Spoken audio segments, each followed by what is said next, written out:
Hey everyone. So here is how a financial service agent handle multiple payment reminder call more efficiently, and as soon as the call end, the summary is automatically updated in Google Sheet. Let me show you. See, I'm getting call from the agent. Hello. Hi, Ankita. This is the reminder call regarding your upcoming payment. I hope you're doing well today. Yeah. Yes. Thank you for confirming, Ankita. I want to remind you that you have a payment of 50,000 rupees due on March 23, 2026. How would you like to proceed with this payment? Can you send me some payment link?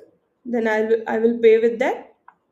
Sure. Just to confirm, you'll be making the payment now using the link I'll send you. Let me provide you with that payment link. One moment, please.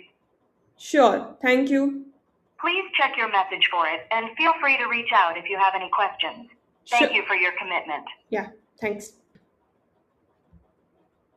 So you can see here the summary is already updated in the Google Sheet.